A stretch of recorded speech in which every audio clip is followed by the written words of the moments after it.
नमस्कार friends, welcome back to मेरा YouTube channel nursing course. तो आज हम पढ़ेंगे सेल के बारे में। हम पिछली दो वीडियो में भी सेल के बारे में पढ़ चुके हैं, नॉर्मल इंट्रो और उसके कुछ ऑर्गेनेल्स के बारे में। अब हम आगे कंटिन्यू करते हैं, ठीक है फ्रेंड्स। तो आइए हम स्टार्ट करते हैं तारक से। तारक जिसको हम सेंट्रोसोम बोलते हैं। सेंट्रोसोम क्या होते हैं? सेंट्रोसोम वह होता है जिसके द्वारा कोशिका का विभाजन किया जाता है। सेंट्रोसोम की खोज बोवेन नाम के वैज्ञानिक ने की थी। एक साइंटिस्ट थे जिन्होंने इसकी खोज की थी। इसका मेन वर्क होता है कोशिका का विभाजन करना, सेल डिवीजन करना। अब ये नहीं कि एक सेल है उससे छट के दूसरी सेल बन जाएगी और वो दो सेल बन जाएंगी, ऐसा नहीं होता है। अब एक सेल है उससे टूट कर, जैसे उसकी झिल्ली है उससे अलग होकर दो सेल का निर्माण होगा, वो पुनर्निर्माण होता है, दो नई सेल बनती है एक सेल टूट के, ठीक है फ्रेंड्स। इसमें सबसे पहले जो सबसे ज़्यादा सेल डिवीजन होता है वो लिवर में होता है। इसका क्या कारण होता है? जो सेंट्रोसोम होता है वो सबसे ज़्यादा मात्रा में, जो लिवर की सेल्स होती हैं उनमें सबसे ज़्यादा मात्रा में सेंट्रोसोम पाया जाता है। इस कारण इसमें सबसे तेज़ी से विभाजन होता है। जैसे कि लिवर है, उसका कोई पार्ट, थोड़ा सा पार्ट भी डैमेज हो गया उसको काट के निकाल देना, वो रीग्रो कर जाता है जल्दी से, क्योंकि उसमें सेंट्रोसोम की मात्रा ज़्यादा होती है, इसलिए वो जल्दी जल्दी विभाजन करके अपना रीग्रो कर लेता है। और दूसरी बात आती है ब्रेन। जो ब्रेन होता है, ब्रेन की जो फंक्शनल यूनिट है न्यूरॉन, उसमें ये सेंट्रोसोम एब्सेंट होता है। इस कारण जो जन्म के टाइम से और एडल्ट होता है और जब डेथ हो जाती है उस टाइम तक जितने भी न्यूरॉन होते हैं वो उतनी ही संख्या में रहते हैं, वो भी दोबारा बढ़ते नहीं है या फिर नंबरिंग उसकी नहीं बढ़ती है। अब हम पढ़ते हैं जो कैंसर है। कैंसर क्या होता है? जो सेल्स होती हैं उनकी संख्या में वृद्धि हो जाना, अनकंट्रोल ग्रोथ होना उनकी, उसको हम कैंसर बोलते हैं। तो ब्रेन ट्यूमर क्यों होता है? फिर अगर ब्रेन में जो न्यूरॉन है उसका अगर सेल डिवीजन नहीं हो रहा है तो फिर अपने कैंसर क्यों हो रहा है? उसका रीजन ये होता है, जो ब्रेन होता है उसमें न्यूरॉन होता है। न्यूरॉन जो है वो 90% पाया जाता है। 90% ब्रेन में न्यूरॉन पाया जाता है और 10% न्यूरोग्लिया सेल होती है। न्यूरोग्लिया, जो न्यूरोग्लिया सेल होती है वो 10% होती है, और जो ब्रेन ट्यूमर होता है वो न्यूरोग्लिया सेल्स में ही होता है। तो इस कारण वो ब्रेन ट्यूमर हो जाता है अपने। तो हम आगे कंटिन्यू करते हैं। अंतः प्रदत्त जालिका मतलब एंडोप्लाज्मिक रेटिकुलम। ये एंडोप्लाज्मिक रेटिकुलम क्या होती है? जैसे कि हम कोई मकान बनाते हैं, उसमें पिलर वगैरह बनाते हैं सपोर्ट के लिए, वैसा ही ये सेल के अंदर होते हैं ना, उसको सपोर्ट प्रदान करते हैं, जैसे कोशिका पिचके नहीं। आंतरिक कंकाल का निर्माण करते हैं सेल के अंदर। इस सेल को आंतरिक सहारा प्रदान करते हैं। सहारा प्रदान करने का काम ये होता है। अब जो जो एंडोप्लाज्मिक रेटिकुलम कितने प्रकार का होता है उसको टू टाइप से पढ़ते हैं। एक होता है स्मूथ एंडोप्लाज्मिक रेटिकुलम, ईआर को हम एंडोप्लाज्मिक रेटिकुलम मान रहे हैं, और एक रफ एंडोप्लाज्मिक रेटिकुलम। अब ये स्मूथ और रफ में कैसा है? अब जो इस तरह दिख रहा है वो आपको डायग्राम में, जैसे ये स्मूथ साइड है, इसमें चिकना है।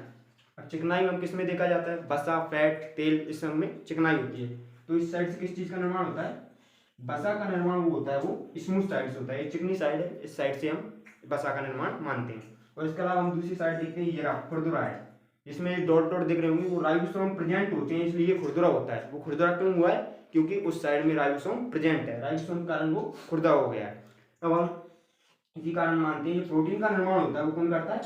Rough rough endoplasmic reticulum. अब रफ एंडोप्लाज्मिक रेटिकुलम क्यों कर रहा है? क्योंकि इसमें राइबोसोम प्रेजेंट है, और राइबोसोम जो होता है वो एक्चुअल में प्रोटीन का निर्माण करता है, लेकिन हम राइबोसोम किस पे प्रेजेंट है? रफ एंडोप्लाज्मिक रेटिकुलम पे, इसलिए हम उस साइड से मानते हैं कि उस साइड से प्रोटीन का निर्माण। हम पढ़ते हैं राइबोसोम के बारे में। राइबोसोम क्या होता है? राइबोसोम की खोज किसने की थी? पैलेडे नाम के एक वैज्ञानिक थे, उन्होंने राइबोसोम की खोज की थी।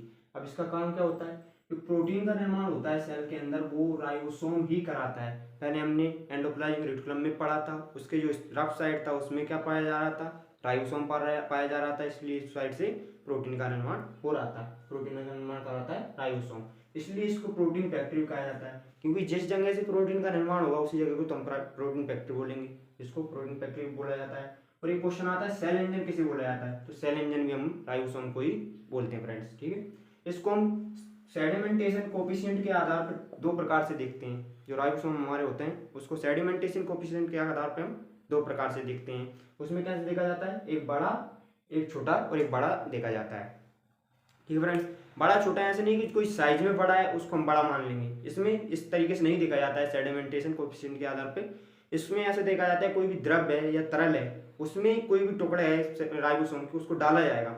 जो पहले नीचे गया वो बड़ा है, जो बाद में नीचे गया उसको हम छोटा मानते हैं। यहाँ पे ये 70s, मतलब ये सेडिमेंटेशन कोफिशिएंट को दर्शाता है। 70s ये छोटा होता है और 80s बड़ा होता है। अब इसको छोटे बड़े कैसे देखते हैं? जो छोटा होता है वो क्या होता है? प्रोकैरियोटिक होता है, और जो बड़ा होता है उसको यूकैरियोटिक पढ़ते हैं।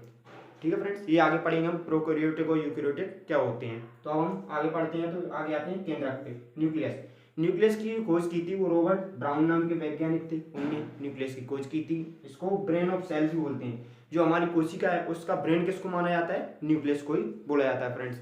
और ये कंट्रोलर, जो भी ऑर्गेनल्स, सारे ऑर्गेनल्स हैं कोशिका सेल के अंदर, जितने भी ऑर्गेनल्स हैं उन सबको कंट्रोल कर कौन रखता है, न्यूक्लियस ही रखता है इसको, इसलिए कंट्रोलर ही बोला जाता है। ठीक है फ्रेंड्स, इसके अंदर क्या होता है, न्यूक्लियस के अंदर क्रोमोसोम पाए जाते हैं हमारे, और क्रोमोसोम के अंदर डीएनए आरएनए होते हैं। हमारा जो न्यूक्लियस होता है उसके अंदर प्रोटीन पाया जाता है, जो प्रोटीन होता है वो 80% प्रोटीन पाया जाता है, और डीएनए होता है जो डीएनए 10% पाया जाता है, और अदर में आते हैं कुछ सब्सटेंस जो 10% पाए जाते हैं। तो हम पढ़ते हैं लाइसोम के बारे में। लाइसोम क्या होता है, लाइसोम जो होता है उसकी खोज डेडोवे नाम के एक वैज्ञानिक थे, उन्होंने की थी।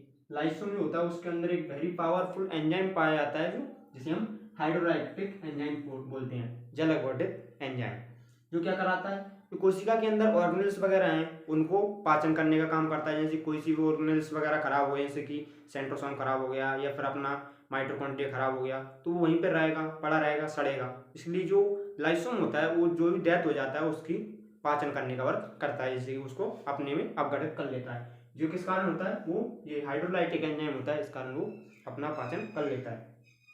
कोशिका पाचन कोशिकी पाचन, कोशिकी पाचन मतलब वही है जो उसमें शरीर में ऑर्गेनल्स वगैरह हैं उनका पाचन करने का वर्क करता है। इसको सुसाइडल बैग भी बोलते हैं, क्योंकि जब लाइसोम फटता है तो उसके अंदर जो हाइड्रोलाइटिक एंजाइम है वो पूरी कोशिका में फैल जाएगा, कोशिका के साथ में साइटोप्लाज्म में भर जाएगा, जिस कारण सारी कोशिका के जो भी ऑर्गेनल्स वगैरह हैं सब डिस्ट्रॉय हो जाएंगे, इसलिए हम सुसाइडल बैग बोलते हैं। Atom bomb of the cell, atom bomb of the cell क्यों बोल रहे हैं, क्योंकि ये फटेगा तो सबको नष्ट कर देगा, जितने भी ऑर्गेनल्स वगैरह हैं, न्यूक्लियस है, साइटोप्लाज्म है, सारी सेल जो है उसको वहीं पे नष्ट कर देगा और वो विघटित हो जाएगी। ठीक है फ्रेंड्स, वो जो आरबीसी होती है उसमें जो लाइसोम होता है वो एब्सेंट होता है।